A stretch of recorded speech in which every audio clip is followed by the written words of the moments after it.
All right, welcome everybody to another episode of the Take Action Podcast. My name is David Adam Kurz, and this is episode 213.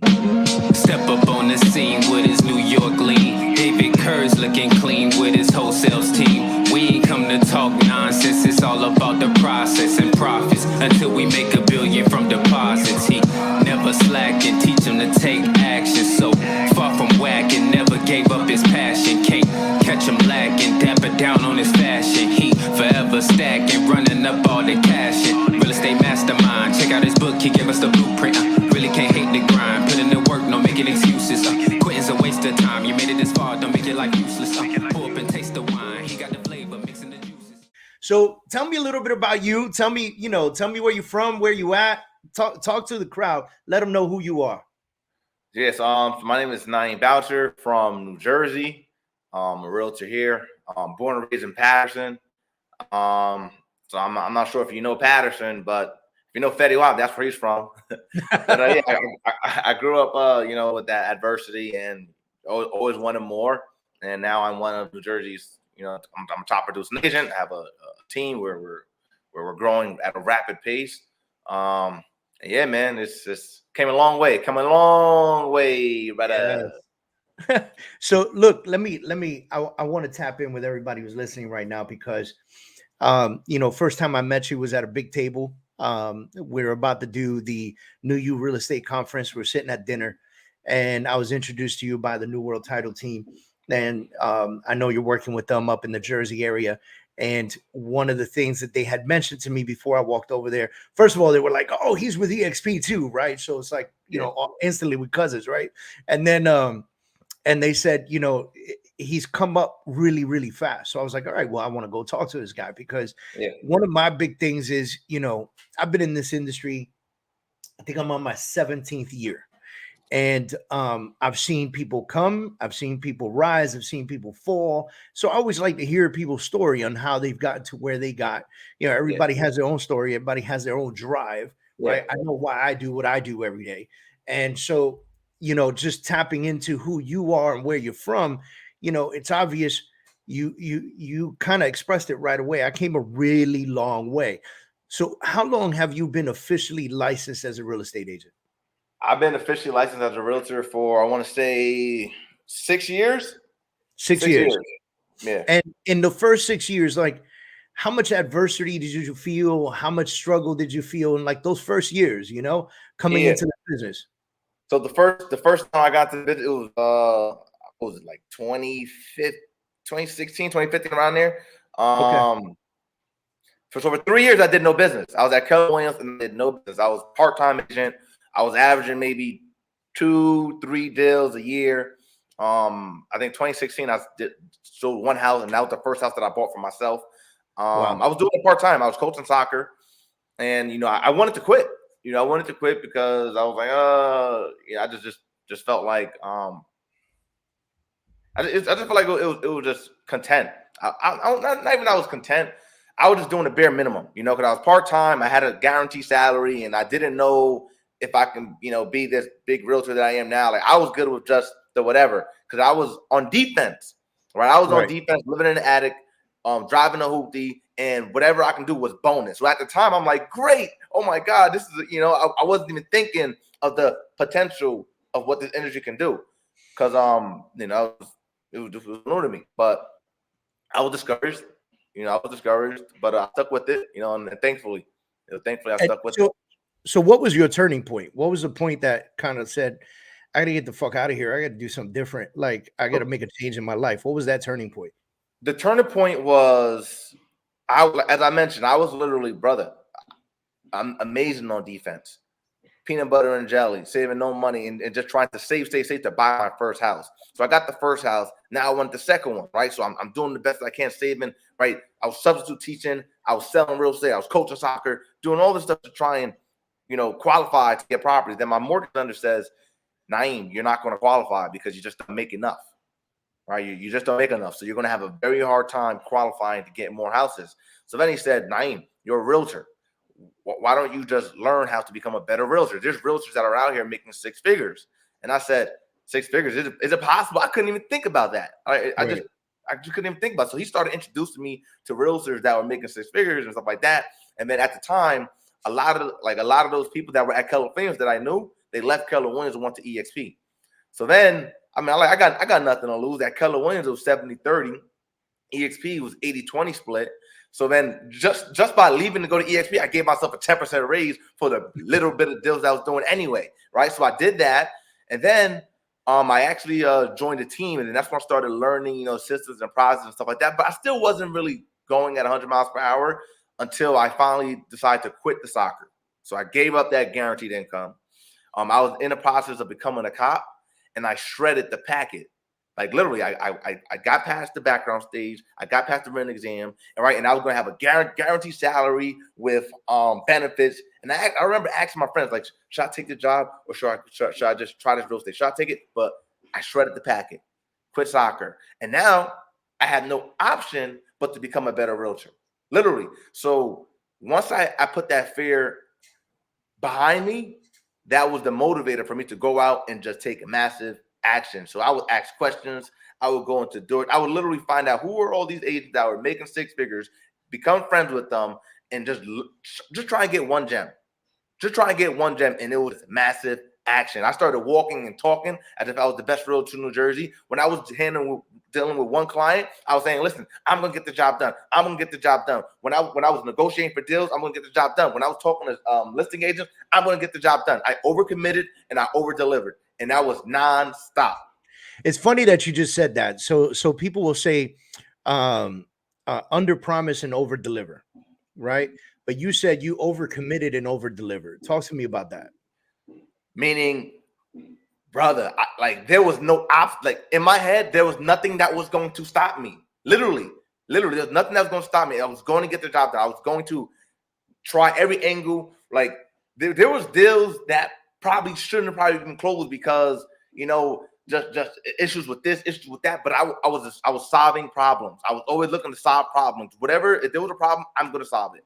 You know, and so that was just how my mindset thought. People would say, "Oh, I can't do something," right? Or here's an issue, and they don't let it stop. Me, I would say, "No, I'm going to figure out a solution. I'm going to get it done." And I would just get creative. I would just think outside the box. I would just always have a solution mindset of trying to find and fix the problem.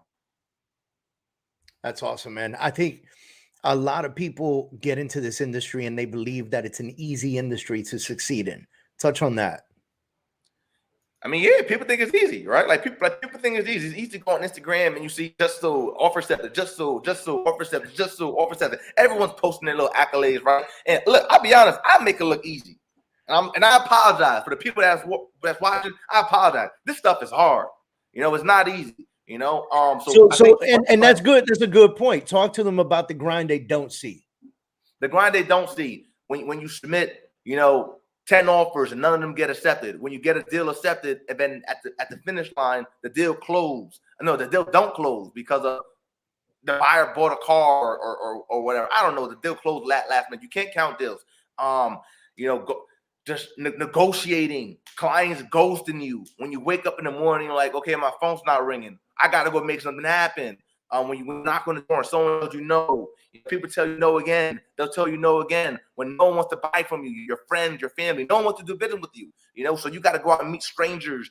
It's every day is different. You got to just, you know, it's not easy. It's not easy. So and now let's talk to the rooks right out there. There's rookies out there that are trying to make it in this industry, and right now we're starting to see a little bit of a shift in the industry, and it's not going to be as easy as it was, right? Yeah. What's the number one piece of advice you give to them? I got two advices. Well, number one is join a team. Join a team and learn. Join a team and learn. Join a team and learn as much as you can. Crazy shit, guys, is that he said that 3 times. Like, and so, you know, oftentimes as we have these conversations, and I'm a big believer that as entrepreneurs and as craftsmen in our industry, we have lost the We have lost the skill of mentorship. We have lost not the skill of mentorship. Maybe I'm saying this the wrong way, but we've lost the ability to tell people that they should look for mentorship, right? And people have lost the ability to want mentorship. They believe that now, because they have YouTube, Google, and Instagram people to follow, that they can figure it out, and they're going to make so many mistakes because, like you said, this is not an easy industry to be in, right? And so you said join a team, and a lot of that, in my opinion is that a lot of that has to do with truly understanding the business and getting the right mentorship. So I'll change it up a little bit, because you said join a team. I would say join the right team. 100%. Join the right team and the right mentor, somebody who's going to give to you what you need to grow. And I'll say this, I'll add to that, and because a lot of people came to me, right, to join my actual team. But here's the thing, and this is why I love EXP. And I'm not pitching EXP like, well, wherever you at, whatever, that's on you. But the reality is this: if you just join somewhere where you're gonna have a large team of people to learn from, now you're not alone, right? When you're by yourself as a solo agent, like I was for 3 years, I was by myself, literally. But when you're in a room where people are all, maybe in the same situation that you, asking the same questions that you don't want to ask, that you're uncomfortable, but then you have access to information that you can go and learn and then choose to do with it what you want.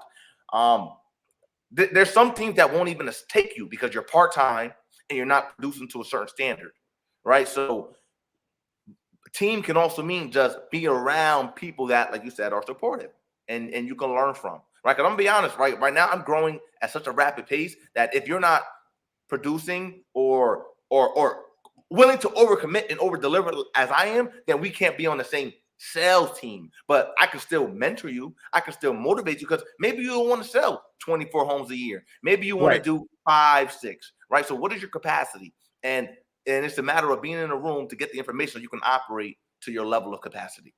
Right. It's so cool that you said that, because we often talk about the different levels of success for people, right? And so my success is not your success, and we don't have the same definition, right? And so for some folks, selling 6 houses a year is sufficient. It's not that they're not. It's not that they don't want, they're lazy or anything like that. It's just enough for them to live the lifestyle they want to live. Right. And so they're content and happy with that. And they have zero aspiration to grind 24/7 like somebody who's going to do 60 deals a year, 70 deals a year, 100 deals a year. Right. And so what makes you, and just like listening to the original conversations that we had, what makes you want to do 100 homes a year, 200 homes a year, 300 homes a year? Like, where does that come from? I remember, for me, I'll be fully transparent. I remember having nothing. And what I mean by nothing is I just remember the days when I struggled, when I used to have to, look for 50 cents to go to the corner store to buy a honey bun, when my car was the worst car, when I just remember the bottom, for a lack of a better word. So with me, I want to be at the top. I'm not shy about it. I want to be far from the bottom. So that means I got to keep growing. I want to keep growing. I want to keep growing. And it's a gift and a curse.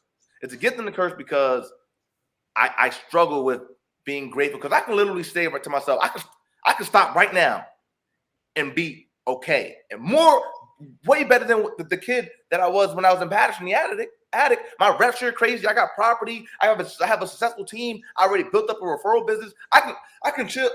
And life is good. Life is good. But I'm not doing that. Why? Because something within me is saying, listen, I know I'm destined for more. I'm destined for more. And I'm able to help more people. It's not even about myself at this point. It's about helping more people, helping more agents, helping more families. I just feel as though I was destined for more. So I gotta be more. I gotta sell more. Everything about me is more. So I mean, I just can't help that. So that's call me sick in the head. I don't know. But that's just how it is. And some people might view it that way, and other people want to understand where that comes from. And I think that a lot of that, you just said it right now, it comes from your history, it comes from your background, it comes from knowing what it's like to not have. Yeah. So now you want to have more than anybody else. You want to have, and it has nothing to do with anybody else. You just understand that by having more, you have more opportunity. You have more ability. You know, I want to help more people. It'll be selfish of me. That's how I when's feel. the last time you ate a honey bun? I don't know. Exactly, right? How I shit don't know. changes. Listen, I remember this, man. I remember when I was in high school and I was not confident. You know, I remember people saying, "Oh, this guy's not gonna make it. Not good enough." I went the majority of my life feeling like that, like I was less than. That's the truth. And it wasn't until I finally decided to take control of my life and I had to walk it and talk it and believe in myself to get here. I went years not believing in myself and I was stuck in that hole that I was in. Then the moment I started believing in myself and shouting to the rooftop, now I'm able to believe. And for me, it's really a matter of changing lives and helping other people's lives, right? I know for a fact that I'm helping so many people. I'm helping so many people just by talking like this. Someone is out there who don't believe in themselves. I'm going to be the one to help. Let's switch something. And they're going to say to themselves, if this guy did it, I can do it too. So I want to tap on something because you just mentioned something very interesting. You said you weren't overly confident. This didn't exist always until you made a decision to make it exist. And so a lot of people are listening to this right now and they're like, all right, I'm going to make a decision, right? To be this way, however, whatever way somebody wants to be, right? I'm going to make a decision to be this way. And what I want to be clear about, and maybe you agree with me, maybe you don't, and that's okay. That's why this podcast is awesome. But this is not something you make a decision today and you're just automatically like that forever. It's something you got to work on all the time. Yes. Because broke David, broke Naeem, they still in there somewhere. Mm-hmm.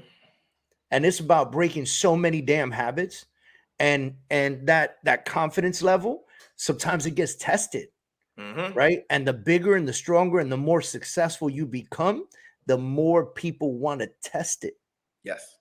Right. Very true. Very true. And so do you find yourself consistently like, okay, I got to get myself on point. Like I got to stay up. For me, it's mainly about you got to keep that edge. You know, you got to keep that edge or find ways to keep that edge. For me, I try and stay. I don't try. I am always uncomfortable, right? I always talk about this being uncomfortable. So you just got to find yourself in an uncomfortable situation. Like maybe invest all your money, you know, but smart, you know, but so that way you can wake up every day and be like, I gotta go. I gotta do something, right? You got that. I gotta make something happen. I forgot who said it, but they say you gotta wake up every day broke. Yeah. I forgot who said it. It's a great comment, but I remember listening to that and thinking, all right, I gotta wake up every day broke, and every day I gotta feel like I need to refill the bank account. I take care of my family, you know. Yeah. All right, man. We're gonna, you know, this is such a great conversation. First of all, thanks for doing this with me. I really appreciate it. You know, it's big to hear people like yourself come on the stage, come on a platform, and be able to be, first of all, humbly honest and discuss what life was like before, and then tell people what drives you today. But one thing I like to ask all of my guests is, what's been the biggest mistake, biggest hiccup you've had in your career, and how did you get past it? The biggest mistake, I would say, ironically enough, was just not thinking bigger. And the reason why I say that is because I feel as though I could have done even more. You know, and they say, like, if you aim for, you know, the moon, but even if you miss, you land in the stars, right? Yeah. But let's say, what if you're only aiming at the roof? You're only gonna get to the roof. Yeah. All right. So, and that can be with anything. Like I want to sell, instead of telling yourself I want to sell, you know, one home a year. What if I said 12, right, or whatever. And you got to be cautious with that, because you don't want to set such crazy goals and then feel like, oh my God, I can't get there. But for me, it's like, okay, just thinking bigger. Because the time it takes you to sell a house that's worth $100,000 is the same time it takes you to sell a house that's worth $1 million, right? It works in all avenues of life. Instead of thinking about becoming a millionaire, right? Because I went my life thinking become a millionaire. What if I was thinking of becoming a deca millionaire? Now my mind is operating at a different capacity. So I just wish that I thought bigger, but I didn't know bigger. Listen, I really appreciate that honesty, and that's huge. I think a lot of that happens to a lot of people. It's really the majority of people that don't understand how to think bigger, and it's a lot of times it's simply because they haven't had enough experience to understand what bigger actually means, right? Yeah. And so I think it was Steve Harvey. He said you could take a oak tree seed and you could plant it in a 2-inch pot, and it's only going to grow to fill that pot. But you could take that same tree, it's meant to be an oak tree, right? You could take that same seed and you can move it out of that pot and you can put it in the ground in a 30-acre lot, and it will become the most amazing oak tree you've ever seen in your life over a period of time, right? And so 2 messages there. One of those is it's not immediate. It takes time and effort. That's number 1. Number 2, you're going to be limited to your understanding and your surroundings, your environment, Absolutely. So huge, dude, huge stuff, man. I really appreciate you doing this with me. I love talking to people like yourself, and I'm wishing you massive amounts of success in your business and life, bro. I greatly appreciate it, man. I greatly appreciate you. Greatly appreciate it. All right, brother. Thanks everybody for tuning in. This will be available on YouTube, Instagram, Facebook, LinkedIn. You can find it anywhere. Find at David Adam Kurz anywhere. Naeem, where do they find you online? Instagram, anywhere. Give a handle out. Instagram at Naeem Boucher. And I'm on YouTube as well. But those are the best ways to find me. Awesome, guys. Have a fantastic day. See y'all soon.